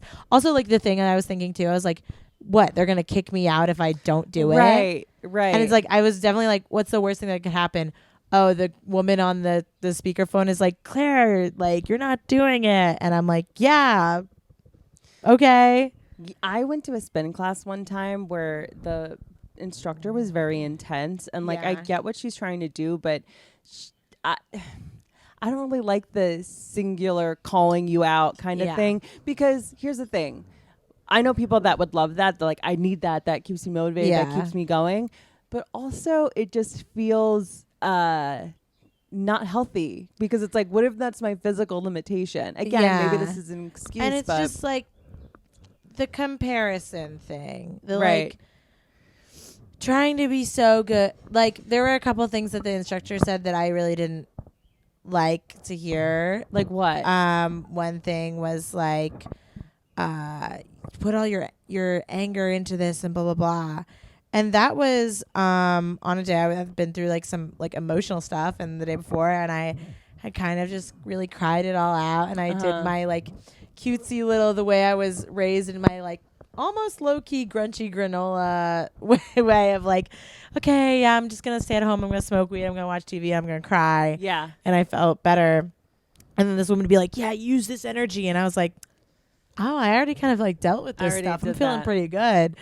But so I was kind of like, that was scary to me, because I'm like, I was thinking more, I'm like, oh my God, I feel bad for all these people in this class that are using this as a way to deal with actual problems. Like, that's unfortunate. Well, I think that it could, like, exercise can be a form of therapy. Because a combination would probably be good. Yeah.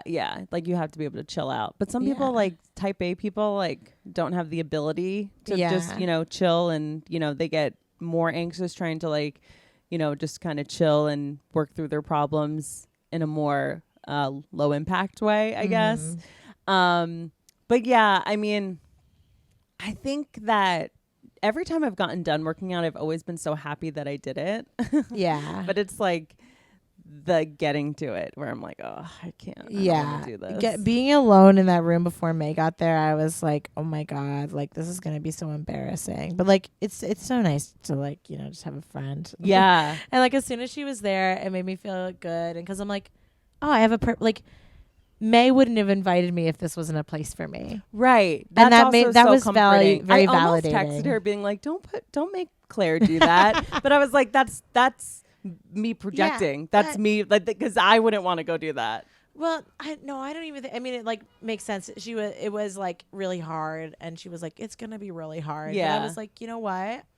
She offered to pay for it. Yeah. I never go to these things, and it was like really cool to see. It felt like watching them, like, this is what all the hot people do. Yeah. It's so crazy. Well, you inspired me, because I don't really work out. I do a lot of walking. Like, walking is my favorite form of exercise, and like it keeps me in a good mood and whatever. But I have been kind of craving something a little bit more intense, I guess. Yeah. And seeing you survive that workout class, I was like, maybe I will do ClassPass. There was even a time where like I really tried to, like, I was like, I'm gonna try to, because I know I could like kind of half-ass it, but I was like, I'm gonna try it. And at one point she was like, beautiful, Claire, and I was like, that's so nice. And it's like, I don't know, I've really become, I used to not be as much of the person that I am now. Like, I really kind of love like this part of me that I've really grown, that I'm like, because I used to never try anything, because I was I had like really bad ADHD, and all the things I could try were like school, and I fucking couldn't concentrate. And now that I'm an adult and I've like realized my full potential in like a lot of things, like with comedy and everything, and like I'm like, oh, I'm really gonna give effort. And so it feels really good to give effort in something. And that's why I like love my job, because it's very easy, but like I put a lot of effort into it, and it has really paid off for me. You say that your job is easy, and like I could not disagree with you more. I think that maybe if I got a serving job now with having more confidence in myself, I would like enjoy it and, think that it was easy at times. But I remember thinking that there was a time where like having to get a job as a server, like for like messing something up, like people yell at you. Oh yeah. People have scream threatened at to you. Sue me. People have told me I have anger issues. That's insane. Which I'm like, okay, honey. That's so insane. And like, you're so nice. I can't imagine somebody thinking that that's okay to do. I mean, I've definitely been mean before, and to customers. I remember one time I said something really mean to a customer, because she was like, this is really weird. This is really strange. I come here every day. And I was like, well, you might recognize me. That's not mean. I felt mean doing it. Yeah, no, that's not mean. Like you're like you may recognize me as like a very poignant thing to say because you are there all the time. Yeah. It's like I work here every day, so you can't lie to me and say people. you come here every day. I don't understand. And then people. I never saw her again, and I hadn't seen her before. So yeah, but like, I think it's easy because it's the same thing. Yeah. That's what it is. Repetitive. Yeah, and the hard part is doing it 5,000 times in a week. Yeah. And the hard part, my least favorite part is waking up really early for it. That's my least favorite part. Because everything else rocks, and my restaurant rocks because I get free food, and the owners like love me, and I love them, and like I have these. Right now, I have so many awesome coworkers, and like one of my best friends at my job, like she's 23 now, and it just reminds me of when I became friends with you in May. Yep. And because I'm the age you were, and I think that's really cool. But it's easy to me because it's just like talking, right? And also we have now. They have these things that you put the order in on a little computer. Crazy. I've been seeing them more and more and more everywhere. It's like, why weren't we always doing this? It was harder like a couple years ago when I would just memorize my orders and stuff, and then like, and I didn't work at a place. I used to work at a restaurant that was like very high end, very very strict, and so like if I fuck up, like I get yelled at and like Claire, and it's like in French and it's a whole thing. But like now it's like if I fuck up, people are like, well, they're stupid for ordering eggs. Right. They're so, and I'm like, oh, you're so right. So I feel great there. But awesome. Yeah, no, like I like working hard, I realized. And I think it's just because like I really didn't like school. And so like when we went to that class, I was like, I'm going to work hard. I'm going to really try. And I tried and I got something out of it. The thing I don't like about workout classes in general are like then my body hurt for 6 days and I'm like, well, I can't work out at all after this. Yeah. But the other thing I didn't like that she said was she said something about how like she's like it was about how like do you want to take a break? You can take a break, but like the only thing that makes you take a break is your brain, and just don't listen to your brain and keep going. And I'm like, whoa. I think that works for 90% of that class. And then there's you and I where it's like, no. Yeah. Like I'm going to my knees are going to buckle. This guy has never been. Yeah. This guy has never wronged me. Yeah. I also, but like, I mean, I have been thinking about that a couple times because like, I don't know. I really need I need to get better about like the way I eat. I think I eat really bad and like, well, okay. What constitutes eating bad? Well, I had tacos at fucking midnight last night. And right. And I do eat my salad. I really try to get my greens in there and stuff, but I eat late.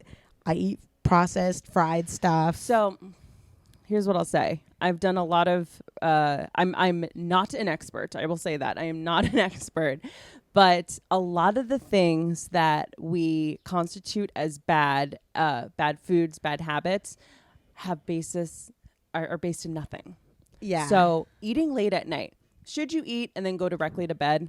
Probably not, because your body needs to digest, and like it's there's something about energy, like you can get other things besides weight gain that are bad for you, that are counterintuitive when you eat late, like heartburn, things like that. Yeah, I ate tacos next to a bottle of Tums. I literally have a bottle of Tums on my bedside.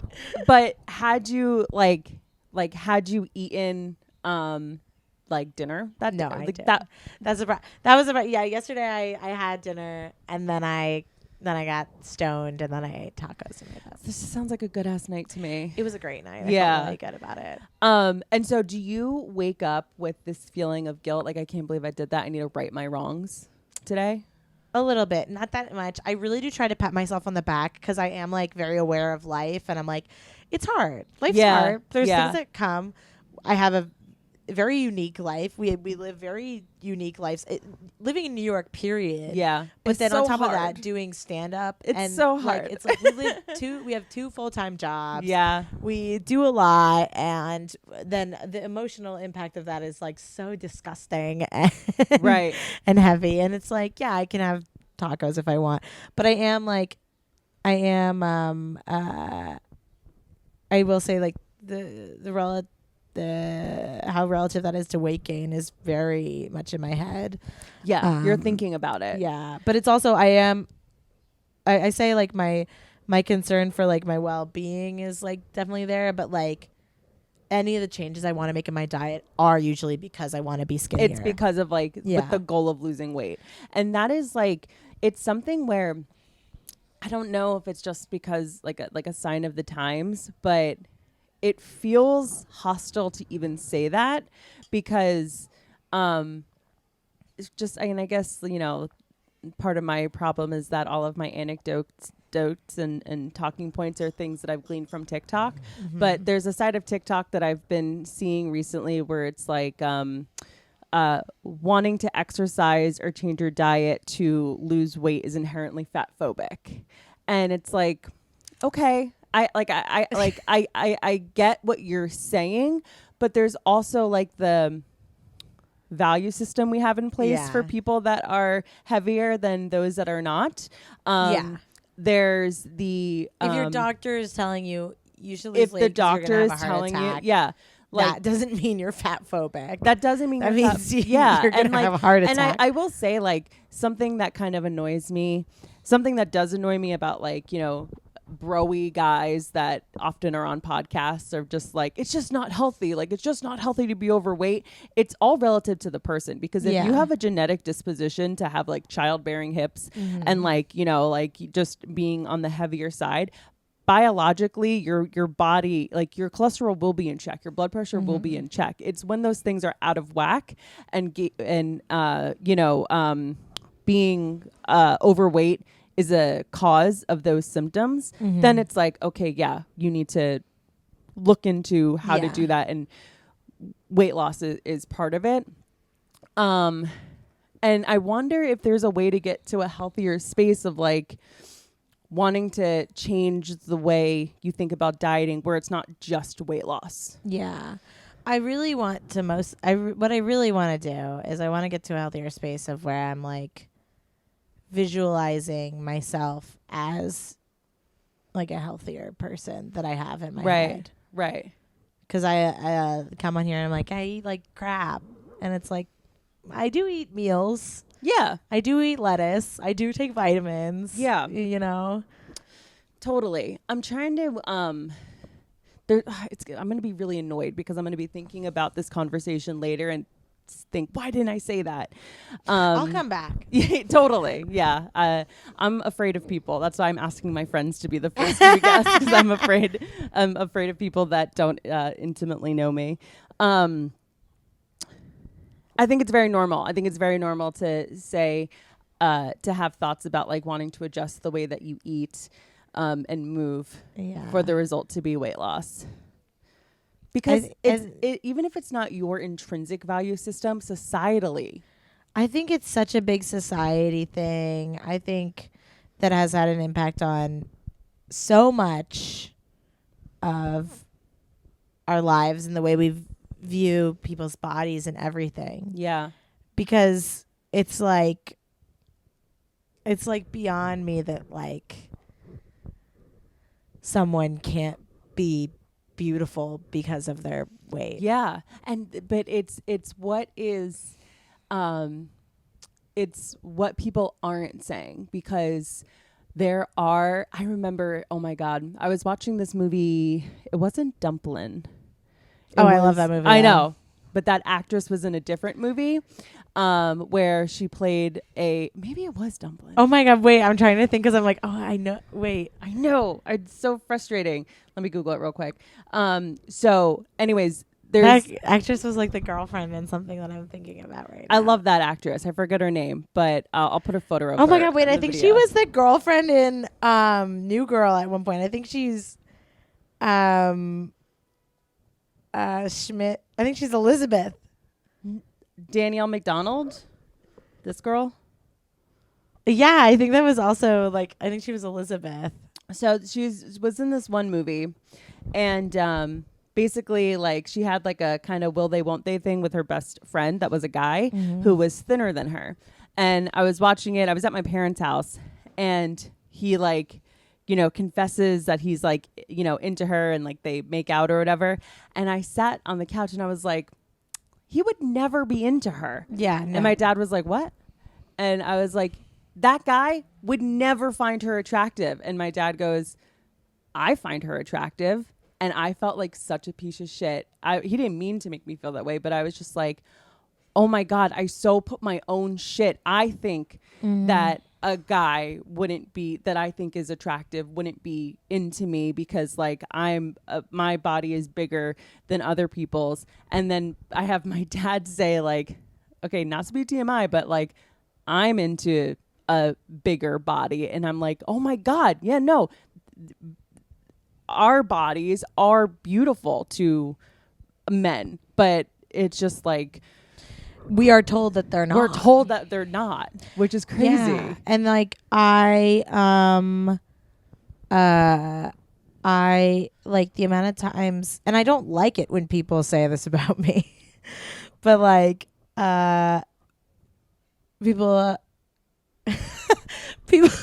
people I work with have said to me that they're like, oh, like I like girls that are bigger. I know. Like, I hate that. Why does it feel so wrong? You don't have to say that? It like that. I know. Why? Like, I don't know how I want them to say it though. I maybe just say that you like me. Maybe just say I'm hot. Yeah. Like just say I'm hot. Like I feel like when it comes to people that aren't straight size, that are mid-size, plus size, I can't even keep up with, Zoomers and their categorization of things. But I don't understand why people that live in bigger bodies can't just be told that they're hot. Why does it have to be, oh, you're curvy, you're full figured? Like, why does it have to be like when you tell I guess there are, people that are deemed hot that, men or people will say that they're hot and it's like, oh, they have a tight body. I guess they do classify it in things that way, but it just feels more apparent when it's like bigger bodies. Because when you have a crush on a guy or whatever, you would never be like, oh, and he's so thin. No, I know, never. You're like, oh my God, he's so thin. Even when I like talk to girls, I'm never like, oh, she's so thin. I'm usually like, oh, she has like big boobs. Sorry, I'm a horrible person, but that's what I'll say. Yeah. I won't be like, oh, like she's like really thin or whatever. Mm-hmm. Yeah, that's not. I just never. I don't know, but it's like I look at myself and I'm like, I don't know why people would. Like, we're so mean to ourselves. I know. I'm so crazy, and then it's like, and then that's what gets you into, like, I don't know. I have been on and off talking to somebody for a long time who I know has like many other people in his life, and that just makes me feel worse because I'm like, oh my God, maybe like I would be more prominent if I was skinnier. You're comparing yourself to people that you don't even know exist. Exactly. And like that's so like sick. And that's where like society and everything comes in, because it's like the only target that I could, like, the only thing I'm like thinking in my head, I'm like, I can fix is the way my body looks. Right. And I had to like, and I blocked him. I unblocked. I'll block him again. But like, I mean, it's like that kind of thing. I think that's what we deal with in this body type. Yeah, I have to say, I do that to myself, but for career comedy stuff, I'm like, I would have gotten into that comedy festival. I would be on more shows, whatever, if the crowd would have liked me more if I was skinnier. Like, in my head, all of these things that are happening, the crux of the issue is because of the way that I look. I say that to myself too. I'm like, they won't listen to me because they don't think I'm attractive. Yeah. I'm like, they're not going to care what I have to say. Right. And I like, in my head, I have witnessed that be true but that's in my head. But that's maybe in it's our like head. maybe I had a bad set. I know. And then I snap myself back down to reality. I'm like, no, be funnier. Be funnier, what bitch. Am I thinking? Like stop making an excuse for yourself. But it's like, but it's also like it doesn't feel like an excuse because there's things that have proven this to be true. Yeah, so many times, and it's just like dating proves it to be true on a regular basis. And I mean, not exactly, but like it's like the only thing I can come down to. And it's like, but it's like, I don't know. I was like really thin in high school and I still was very disappointed by the people I was dating. I was thin in college and I was still like left on red so much. And so you're saying it's your personality. It's totally me. It's all here. I'm just the worst. Yeah. Are you you're on dating apps? I am. Yeah. Are you like actively on them? I think so right now. Yeah. Yeah. I used to not be. Sometimes I am more than others. Yeah. I am right now. And what I have done, and I actually said this on stage last night, is like I have updated my pictures. You have. Sometimes I am like, well, because I want to be honest. Yeah, dude. I don't want to have a picture of me from when I was much skinnier. Right. I don't want to, but, and I think that's probably the best idea because then it's like people are matching. And I have like good pictures of me at my current weight and stuff. And like, I think that's probably like, and when people match with me, that feels good because I'm like, okay, they think that girl is pretty and that's that girl, that I am that girl. Right. So I am that girl. Yeah. And, yeah, I don't know. Still obviously have problems with dating apps. They're like so silly, goofy. Inherently horrible. Yeah, they're horrible. But dating period is horrible. Yeah. And it's like, I think that this is a good way for us as like, you know, like, people in our profession to like, do this if we want, or like just people in New York, you know. And I used to hate the concept of dating apps. I used to be like, oh my God, nobody wants to meet in person anymore. But I'm like, whatever. Right. It's not like I'm not trying in person, you know? Also, like our whole social lives is basically being with our colleagues. Yeah. So it's like, I don't know. I'm not trying to date a comic. I'm not trying to date any other comic. I have a live-in boyfriend that's a comic. Sorry, Joe. Yeah. Cool. Is there anything else you want to talk about? I don't know. I feel like I have so much to say about everything. I know, same. Period. We could just keep going and going. I know. I'm a big Spanx lover. Oh, hell yeah. I love Spanx. I love Spanx. I had a friend recently who gave me some of her unworn, brand new Spanx that she bought. And she was like, I've actually, you know what? I realized that this is just the patriarchy, blah, blah, blah. Like society has made me feel like I need these. Skinny? We're like, we're all, you know. That sounds like a and she was like, and she gave it to me, and I was like, okay, slay for you, but I want them, so I'll take them. And I wore them, and they're painful too. Those are bad Spanx, but I think about that a lot because I'm like, she's right. It's like, you know, right. And it's so hard to be like find the difference of like, should I be concerned about this as like somebody who's like trying to be really public with my stuff? Like we're supposed to post all the time and stuff. Like, should I actually try to like do stuff for my appearance or is this like an issue that doesn't need to be combated? So you post clips of yourself doing stand up, which is admirable because I can't look at a video of myself on stage. Oh, there is like some that I'm like, I don't know. I can't believe I posted that. Like but I was like, it got a nice bit and it got laughs. So, and there is a video that I'm like debating posting, like a clip I'm debating posting, but like it is, I set the camera up in front of me, but then like somebody sat there. So somebody moved the camera and it's completely of me from the side. Yeah. And I just look like really bumpy in a way that I just don't want to look. And I know that I'm beautiful and I know that it doesn't look bad, but it's just like, I just don't like the way. I just know that I just feel that other people are going to interpret that as like bad. And I am like, I don't know if I should post something that's that like not what I want to look like, but I'm like, the joke is good. I don't know. The joke might win here. I might still post it. Well, I'll tell you, I relate so hard. Like, oh my gosh, seeing photos of myself and being like, why is my mirror lying to me? Oh yeah. Like, why group pictures? I don't look at. When people take a group picture, I'm like, I literally don't. I'm like, go ahead, because I'm gonna hate the way I look, and so just post it, just figure it out, because I'm not gonna.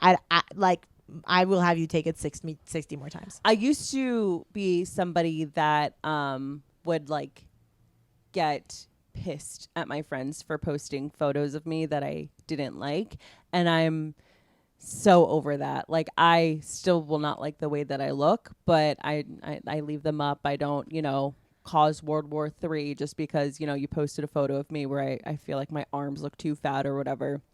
I'm so overdoing that. But that was my whole MO of just like, you cannot post a bad photo of me. And like, why am I deeming it a bad photo just because I feel like I look bigger? And the thing is, when other people see those photos, they don't think that. I know. So when you talk about having a bit that you want to post, but like you don't like the way you look in the video, it's like, I feel you and I hear you so hard in your thinking of that way about it. And I don't want to steer you wrong, but I also, what I want to say is people are going to talk anyways. Yeah. Yeah. Because if you were rail thin and you posted that bit, people are going to say the bit sucks. Yeah. It's like, I don't know. I don't know how to win. I think it's also like just hard period as a woman, because people are just going to say whatever. We're always going to pick apart. Yeah. We're always going people to be, love we're going to to ruin be women picked on apart social media and pick other women apart. Yeah. And, but, I don't know. It's like, there's, I'll show you the video later, because I do want your opinion if I should post it. But like I'm the bit's probably gonna win. I feel like half the time I'm just like whatever. I put so much stuff out there. I say so many things. Mm-hmm. Somebody even talked to me once about like they're like, wow, you like that was like really crazy for you to say on stage. And I'm like, I don't even know what you're talking about, dude. Like I kind of don't care. Yeah, like I don't even know what I'm saying. Yeah, I'm like so dedicated to like my work and stuff that like that usually trumps a lot of stuff. But when I have like a day off or when I'm not like thinking about my work, I am like, why do I have so many stretch marks? Yeah. So it's like, it is number 2 my concerns, but yeah. And I think that's why, like, if it's taking up brain space and you feel like it's impacting your ability to grow as a comic, like, let's just talk about that, like, as a comic, then it's like, okay, you know what? If you have the gumption to, like, sometimes I think about it, like, even thinking about making a change is the first step in making a change. I am the world's worst procrastinator. It's like, I'll have a vacation plan 6 months out, and then it's like 2 weeks before, and I'm like, oh, fuck, I forgot to exercise so I can lean up for that vacation. And like the 2 weeks beforehand, I'm like, working out and stuff. But like, just, if you want to start, great. If you want to start and then stop, great. If you don't want to start, and if you just like want to be in that phase of like thinking about like, I think I'm going to make a few changes, that's fine too. Too. It's all about you feeling good. Yeah. And I think like, I don't know, I think it's important to discover like other ways of feeling good in that too. Like I got kind of more into fashion over the past few years, because I was like, I want to figure out like, because I'm like, okay, I don't know how quickly I can make any physical changes to myself, but I want to like what I see. You are so talented when it comes, like, you'll walk into a room like with a very cute jacket or cute jeans, and it's like, where'd you get that? Oh, I made them myself. Like I did this. It's like, what? That's amazing. Yeah, I like to, if you like what you wear more, you feel better in it. Yeah. So, and I am like very, like, oh, I want to, like, I like changing every single thing. Even my Air Force Ones I have here, I tried to bedazzle, but they fell off. Amazing. I love it. Yeah. Well, I think we're well over an hour, so we can wrap it up. But where can people find you? You can find me on Instagram and Twitter. I still have Twitter. I never tweet anymore though. And Twitter sucks now. Yeah, it sucks. And at Claire Bear Pears. That's it. Claire Bear Pears. And what's your art Instagram? It's Subway Girl Claire. Subway Girl Claire. And my website is clairealexandercomedy.com. Amazing. Well, Claire, you're the best. Thank you so much for coming on. Thanks so much for having me. Thanks. All right, bye. Bye.